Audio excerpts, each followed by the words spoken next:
Welcome back on my channel. If you're new here, my name is Anna Maria Varju. I'm a fine artist living in the Netherlands, and on this channel I share a lot about my art and art business. So as you can see, there is sunny weather again. It has been going on for days now, and it really feels like we are in the south of Europe or something. I'm quite happy that it is so sunny and it feels like summer. But at the same time, I can't help always feeling a little bit nostalgic when this very sunny weather is here, because it reminds me of my childhood in Sardinia. And although I really love to live here, there are so many beautiful things I miss of Sardinia. And it doesn't help that my parents just came back from their holiday on Sardinia yesterday, and they bought me all kind of lovely things like these beautiful lemons and oranges and pecorino cheese. So I was thinking to use this nostalgic mood of mine to tell you a bit about my artistic past. I know I talked about it before, but that was mainly about the period from when I went to the art academy and after. But obviously I didn't start drawing on the art academy. I've always been drawing as a child.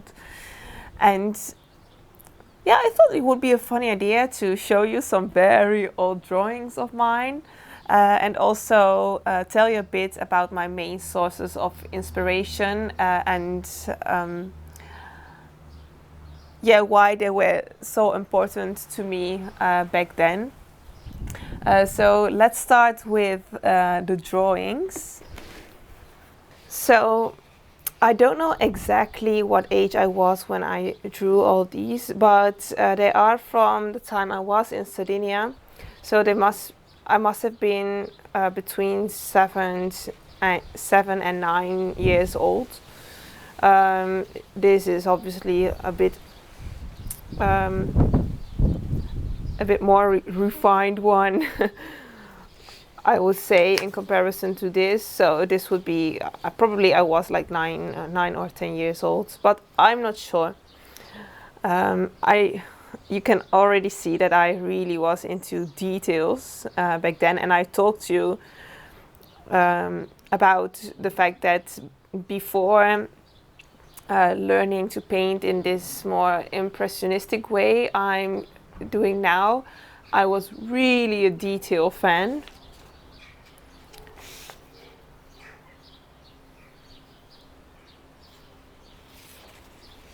And I was always drawing animals.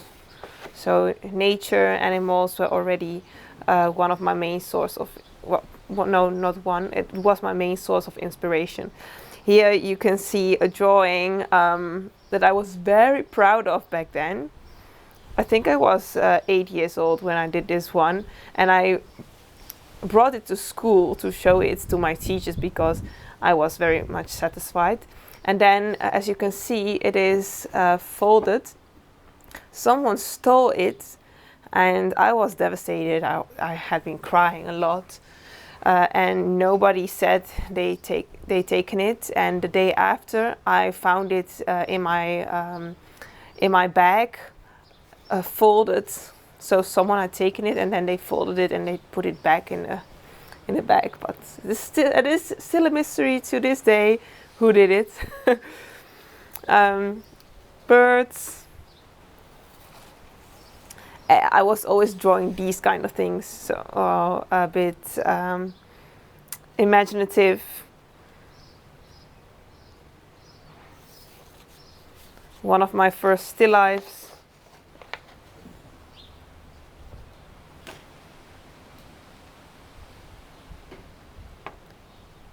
Probably a field bouquet, because we always went to get the field flowers, which I so much love. Oh, you see here Albus Silente, which is Dumbledore's Italian name.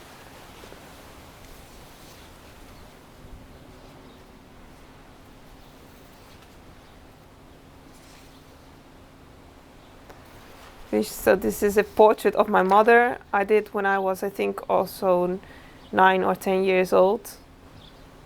I hope you can see it properly on the camera.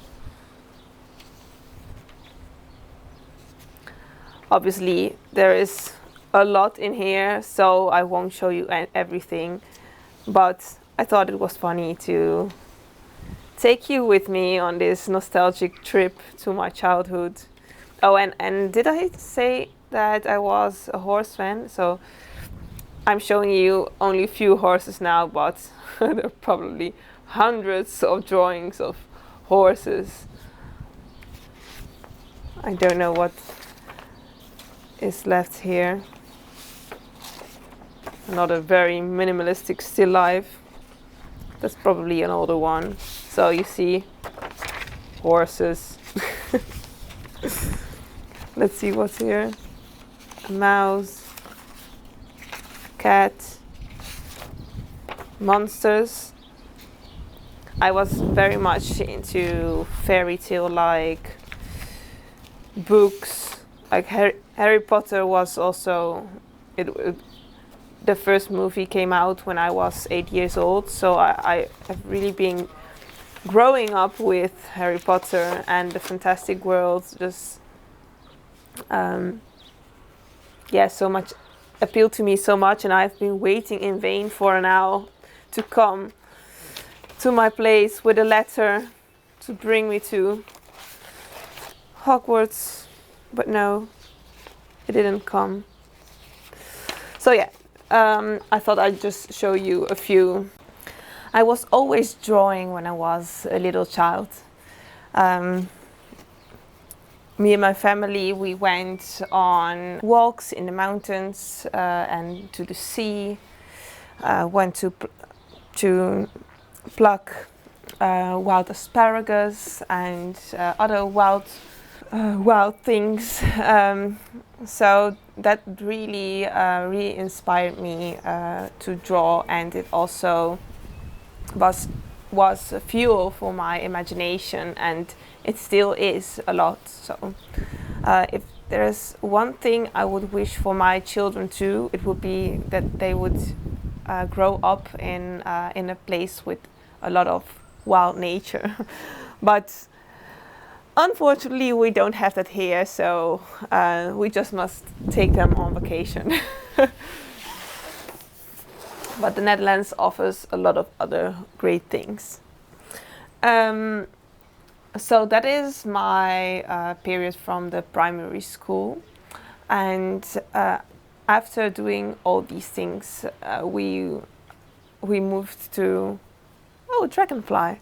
We moved to the Netherlands, and I started to become interested more in the human form and not so much animals anymore. So also my horse period was over. What was the most important thing for me to shift my interest from animals to humans was a movie about Artemisia Gentileschi's life. So I don't know why I can't find the DVD that should be somewhere here in the house, but maybe not. Maybe I lend it to someone. I don't know. Anyway, the movie is called Artemisia. It's a French movie about the young Artemisia, so teenager Artemisia, let's say. It's very strange to say Artemisia when my daughter is called Artemisia, so we called her after Artemisia Gentileschi. Because the movie was so important to me. And obviously I really like the name. But it is a beautiful movie about how her passion for drawing and painting drove her further and further in her artistic journey. And yes, so that was a very, very important movie to me. I still like it to this day. So if you don't know it, go and get it somewhere. And what Artemisia did in that movie was drawing herself by candlelight, because she didn't have any nude models she used herself. So I started to do that too, using the same red crayons that she had on toned paper. And afterwards I used also black Conte, and I started drawing not only myself but also nude, but not from live models but from books I found in the library. So that was a very important period, I think, in my artistic life, let's say. So these things I showed you in this butterfly, how it's called, map thing, are, well, obviously child drawings, but when I was 13 or 14, I started drawing from life, and I immediately learned a lot in a very short period of time. And I will go and see if I can find some of these pictures of some of these drawings for you, so you can see that it's obviously much better than what I did before. But still, I was very much focused on details, and I was not in the abstract way of looking I'm using now. So in that period of time, I had two very important mentors, not in real life ones, but because I looked a lot at their way of working. So the first is Caravaggio. So you wouldn't say that, right? If you know my work, that Caravaggio was one of my most important heroes. Yeah, obviously, because he is just a master in capturing the human form and these powerful expressions. But also the chiaroscuro, those very hard contrasts were so dramatic, and I was probably in a very dramatic period. So there is one that I must go and look if I can find the drawing. This one I zoomed in. Well, this is already zoomed in. Supper at Emmaus. Beautiful book, by the way. This. I zoomed in on this part, and I did a drawing with. Oh, sorry, my microphone. I did a drawing with soft pastels of it, and I think there is also another one that I drew, but I can't find it now. So back then, I really thought that learning to paint like Caravaggio, learning to paint accurate, detailed, and expressive faces was, for me, it was a lot about faces. that would be the greatest thing to achieve in art. And with that in mind, I went to the art academy. In the same period, so that was here, I was like 14, 15 years old, but this love for Caravaggio's work went on for a bit. And here in the province of Groningen, we have a very famous artist. Probably some of you know him, Helmont. His work is known worldwide.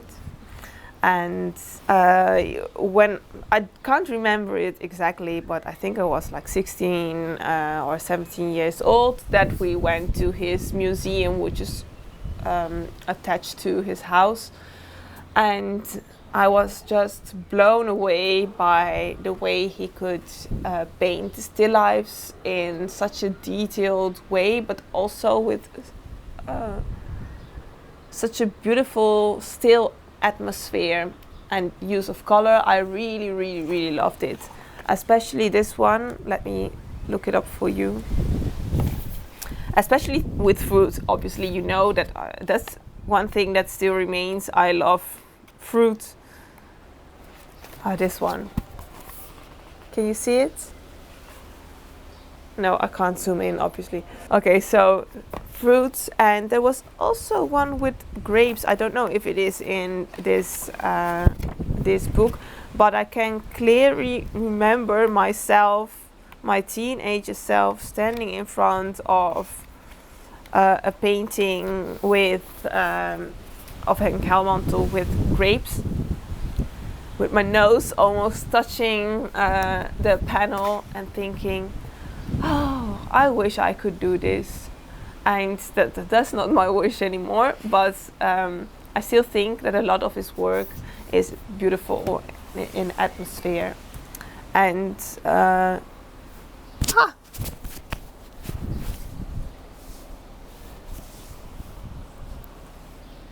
sorry, I get a bit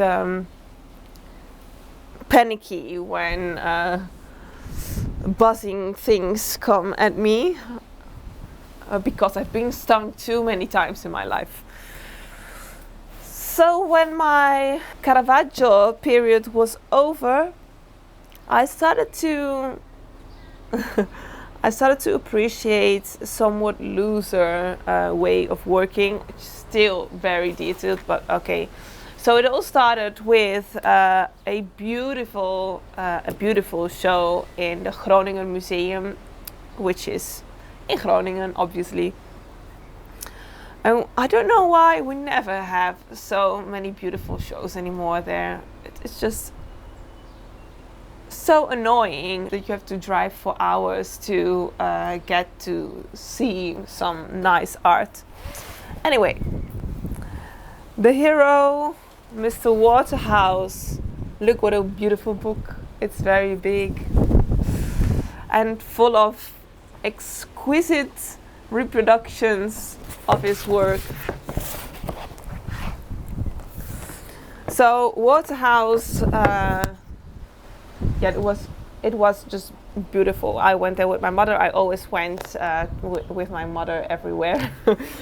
So the thing that I really love about Waterhouse, and I loved also back then, is that he manages to combine everything I love in his painting. So myths and fairy tales, this magical atmosphere combined with nature and people in a very sensitive and I must say also very loose way. If you see these small reproductions, then you can't really see it, but standing in front of his paintings and getting closer to the artwork, you could really see bold brush strokes. So that was, I think, the first time I started to appreciate also a bit bolder work. I also like the Impressionists, but seeing paintings in real life is just another thing, right? You can't compare it with what you see in books. So it was because I saw these sometimes huge paintings in real life in Groningen that I was very much inspired. So these were the most important discoveries for me in the time before going to art school. I hope you like to see it. I must get the cake out of the oven. So the cake is ready. It smells lovely. I think I might have put one egg too many in it, but well, it just adds to the softness. Yeah, it is really soft. It's probably a pain to eat, but whatever. What I want to show you is what I did yesterday and some of the days before. Is preparing for an art event in MAKKUM, which is a coastal village or city, a small city. I don't know. I've never been there. I'm showing some of my work over there, some older works, and also recent landscapes I've painted in the previous videos. I made a lot of sets greeting card sets, and I also have just single greeting cards of my watercolors. But the most important thing is that finally, after a very long period of having scans made, comparing printing websites, choosing which prints to do, deciding if the quality was good enough, deciding the kind of paper, I have my art prints. So I have some samples, but I have been stupid enough not to add a white border for these samples. So, well, anyway, the art prints that are available on my website are with the border, and I have two different kinds of paper. So, come on. Here you see one of my oil paintings, and I've chosen to let this print on Hanemühle Pearl, which is a very sturdy, thick kind of paper, as you can see. And it has a slight gloss, but not too much. You know, I also don't like to put too glossy varnish on my paintings for the same reason. I don't want the reflections to jump in your face, but it's slightly glossy and stay here. And it really makes the bold brushstrokes I have come out very well. So I'm much satisfied with the result, and I also have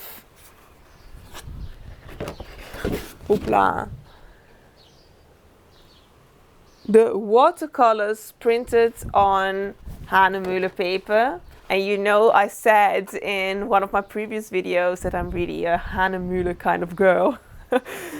So because I paint the watercolors on Hanemühle copper plate, and these are printed on Hanemühle German etching.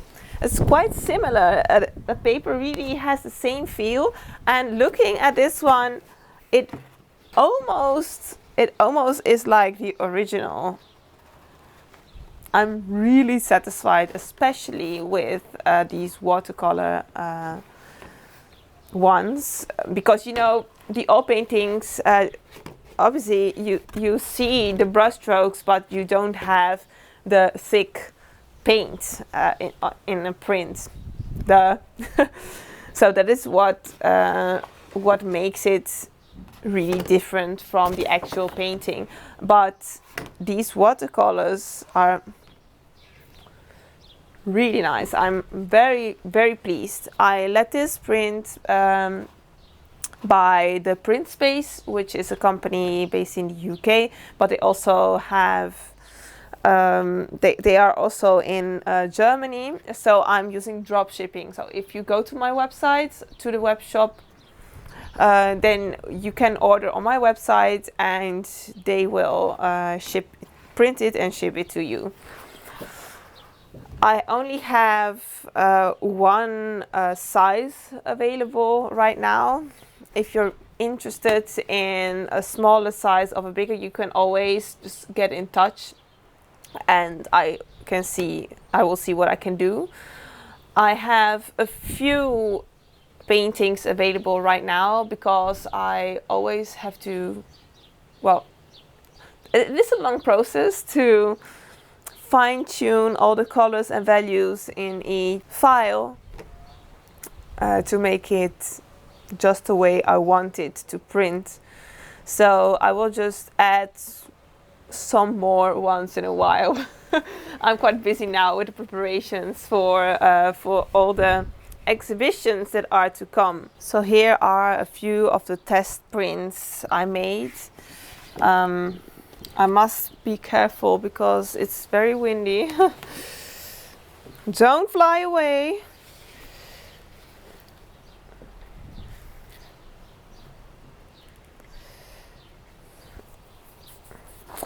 I don't know what to do with this one, because I like this painting, even though there is something wrong with the eye.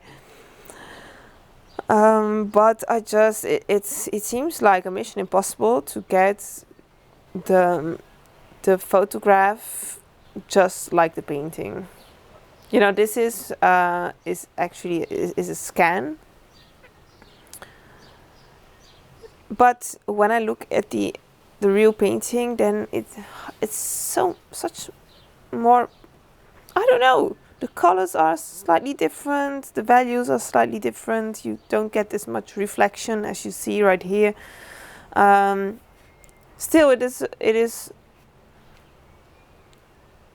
a really good reproduction. It almost looks like you can touch the paint. It's almost like there is a true brushstroke. So I'm happy about that, but well, I must still decide whether I will add it to the web shop or not. With this one, I'm really happy. I'm much satisfied because the colors are just like the original. And I'm just very happy. What? Don't fly away. Oh, come here. So the classic, loved by a lot of you.